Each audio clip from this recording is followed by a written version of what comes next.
kedua-duanya baik, nasabnya baik, sanad ilmunya juga nyambung sampai ke Kanjeng Nabi Muhammad sallallahu alaihi wasallam. Sehingga kata beliau, ulaikal aqwa, merekalah orang-orang suatu kaum yang mana benar-benar berjalan di jalannya Allah Subhanahu wa taala. Sehingga patut kita jadikan kebanggaan dan juga rasa cinta kepada mereka. Siapa mereka? Ahlul ma'arifi. Yang pertama yaitu ahlul ma'arifi, orang-orang yang berilmu.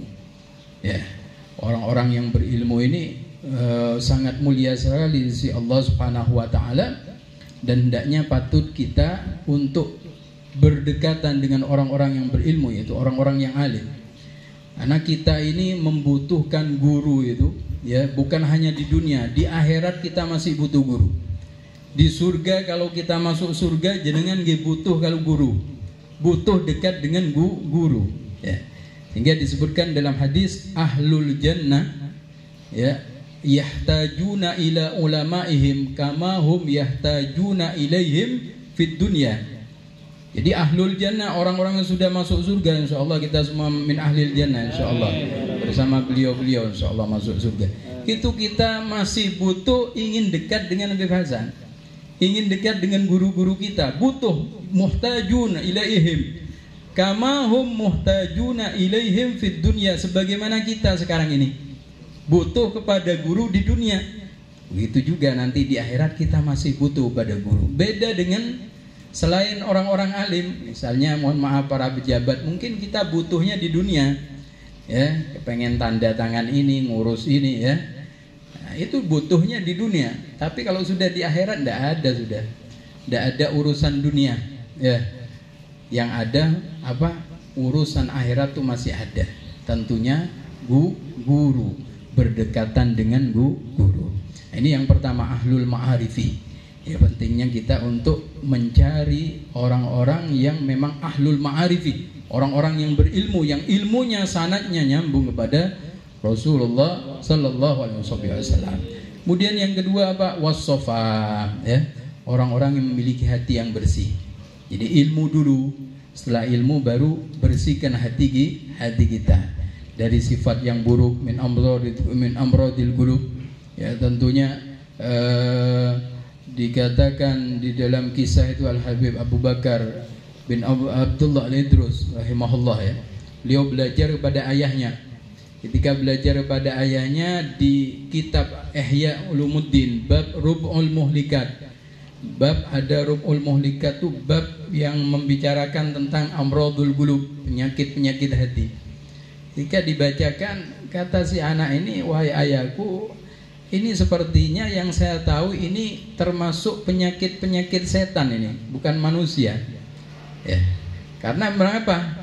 Karena beliau lingkungannya itu lingkungan orang-orang baik, sehingga hampir tidak mengenal itu amradul qulub, penyakit-penyakit hati itu hampir tidak dikenal karena lingkungannya baik. Tidak mengenal sombong, tidak mengenal iri, dengki, fitnah, benci kepada seseorang, karena lingkungannya lingkungan yang baik. Sehingga beliau ketika mempelajari bab Ihya Rub'ul Muhlikat, wah, ini kayaknya penyakit setan nih, bukan penyakit manusia. Nah, inilah bagaimana orang-orang yang ahlus sofa, yang hatinya memang bersih. Sehingga dikatakan ada tingkatan at-takhalli, ya. At-takhalli, membersihkan dulu kita. Kita ingin sampai kepada Allah, takhalli, bersihkan dulu penyakit-penyakit hati, yaitu tentunya dengan menuntut ilmu, dekat dengan orang-orang soleh, ya. Tombone hati niku wonten 5, ya, dekat dengan orang soleh, cinta orang soleh, baca Qur'annya ibadah. Kemudian tahalli, nah, baru dihiasi diri kita dengan apa? Sifat-sifat yang mulia dan terpuji, baru tajalli, baru kita bisa sampai kepada Allah Subhanahu wa ta'ala. Kemudian yang ketiga, as-sofa wal adabi. Ketika kita sudah berilmu, kemudian kita menuntut ilmu kepada guru yang memang baik, memiliki sanad yang baik, sehingga dapat membersihkan hati kita, baru yang ketiga kita al-adab. Ya, dengan adab kita bermuamalah kepada manusia, dengan sopan santun kita, dengan tata kerama kita. Inilah 3 hal kalau sudah ada pada diri kita, ini sudah mulia kita di sisi Allah Subhanahu wa taala. Hingga dikatakan oleh Al-Habib Muhsin bin Alwi Al-Asgab, ya, man fatahul kitab, Alwi bin Muhsin, man fatahul kitab fala yafutuhul mihrab, wa man fatahul mihrab fala yafutuhul adab. Kalau kita tidak bisa misalnya ini menuntut ilmu, wis kangelan misalnya, wis kangelan nuntut ilmu, maca kitab kangelan, paling tidak jangan kita tinggalkan mihrab, tempat ibadah jangan kita tinggalkan. Kalau masih tidak bisa sepenuhnya ibadah, fala yafutuhul adab. Nah, ini adab penting, ya, adab penting, ya. Sehingga di sini juga disebutkan tadi yang kita baca, seseorang itu selalu akan diawasi oleh Allah Subhanahu wa taala, ya. Dan kita hendaknya berkeyakinan Allah Subhanahu wa taala mengawasi kita, harakat kita, gerak-gerik kita, diamnya kita. Begitu juga semua dalam keadaan apapun kita, dimanapun kita berada, kita harus yakin Allah mengawasi kita, ya. Kemudian wa mata ra'aita min nafsika takasulan an ta'atihi aw mailan ila ma'siyatihi fadzakirha bi anna Allah yasma'aka wa yaraka. Nah, di antara ini kata beliau Habib Abdullah bin Al-Haddad, ini obat supaya kita ini bisa selalu dekat kepada Allah, bisa selalu nyambung kepada Allah Subhanahu wa taala. Ketika kita timbul rasa malas kita untuk taat kepada Allah kok atau condong kepada maksiat, fadzakirha, maka yang pertama ingatkan hati kita atau diri kita bahwasanya Allah mendengar kita, Allah melihat kita, wa ya'lam sirraka wa najwaka, Allah mengetahui rahasia kita dan sesuatu yang nampak dari kita. Kalau misalnya belum bisa, yang langkah yang kedua apa? Fa illam yufidha hadzal dzikir, ya, li qusuri ma'rifatiha bi jalalillahi ta'ala fazkur laha makanal malakain.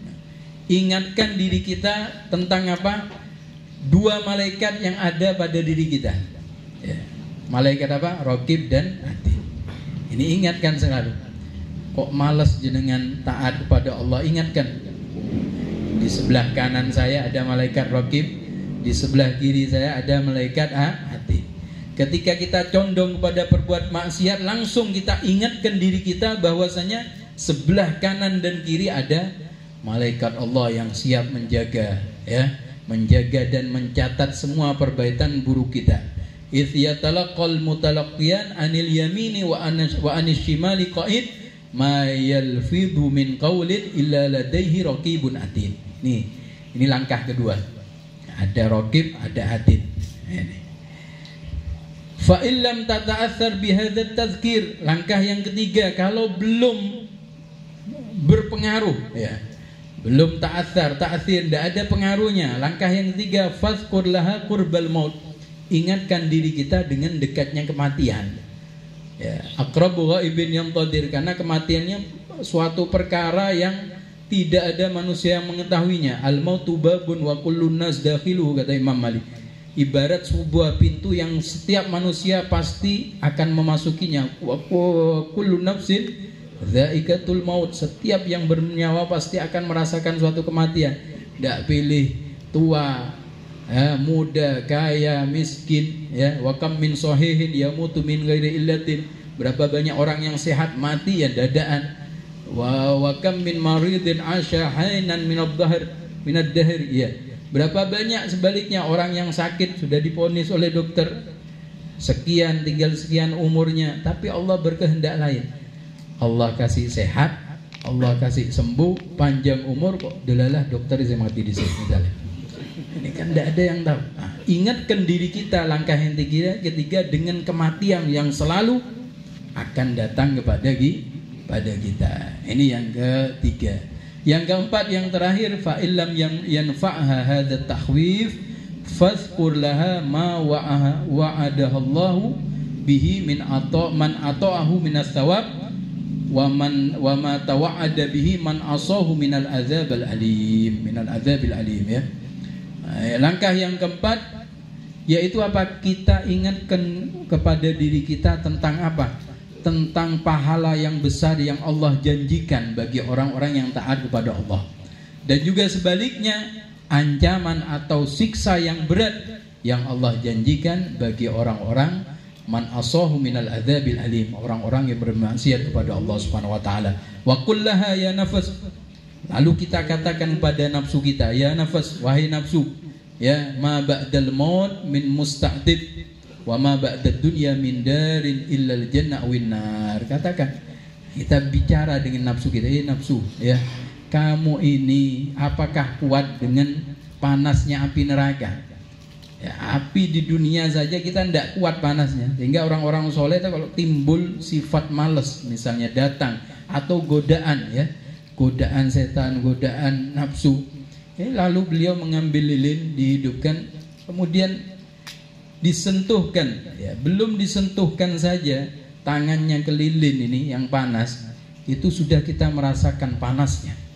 Ini orang soleh sudah merasakan panas, lalu dia berkata, ya nafsu, ya, hei nafsu, kamu terhadap api di dunia saja tidak mampu merasakan panasnya, apalagi merasakan panasnya api di akhirat. Ini. Hingga pernah orang-orang seorang soleh itu berjalan, melihat ada orang nyembelih kambing, kemudian dagingnya dibakar. Dia melihat, lalu dia menangis. Kemudian ditanya oleh orang-orang yang sedang bakar kambing ini, mau makan, dibakar miswi, daging miswi ini. Kemudian, kenapa kamu menangis? Ayo makan dengan kami. Ya, ini daging banyak. Kata orang soleh, enggak, saya menangis bukan karena saya lapar, tapi saya ingat, ya, ini daging yang mana binatangnya telah disembelih, kemudian dibakar dagingnya. Ya, binatangnya sudah disembelih, sudah mati, dibakar dagingnya. Saya termenung, ingat bagaimana nanti di akhirat, di dalam api neraka manusia akan dibakar dalam keadaan hidup-hidup. Nah, inilah pentingnya kita. Mari kita perhatikan 4 langkah ini. Ketika timbul sifat malas ada pada diri kita, ingatkan tentang apa? Yang pertama, ya, Allah melihat kita, Allah mendengar ucapan kita, Allah selalu mengawasi kita. Yang kedua, ya, ingatkan dengan apa? Malaikat yang ada di sebelah kanan kita dan sebelah kiri kita. Dan yang ketiga, ingatkan tentang kematian yang selalu akan menjemput hamba-hamba Allah Subhanahu wa taala. Yang keempat, ingatkan dengan apa? Pahala yang besar yang Allah janjikan bagi orang yang taat kepada Allah Subhanahu wa taala, yaitu surganya Allah. Sebaliknya, ancaman dan siksa yang berat yang Allah janjikan bagi orang-orang yang berlaku maksiat, berbuat maksiat kepada Allah Subhanahu wa ta'ala. Semoga Allah Subhanahu wa ta'ala menjadikan kita selalu orang-orang yang istiqomah dalam ibadah kepada Allah. Di mana saja kita berada, kita selalu bersama Allah Subhanahu wa ta'ala, dan selalu dalam keadaan ibadah kepada Allah Subhanahu wa ta'ala, sehingga mati kita insyaallah dalam keadaan husnul khatimah. Amin Allahumma amin. Assalamualaikum warahmatullahi wabarakatuh.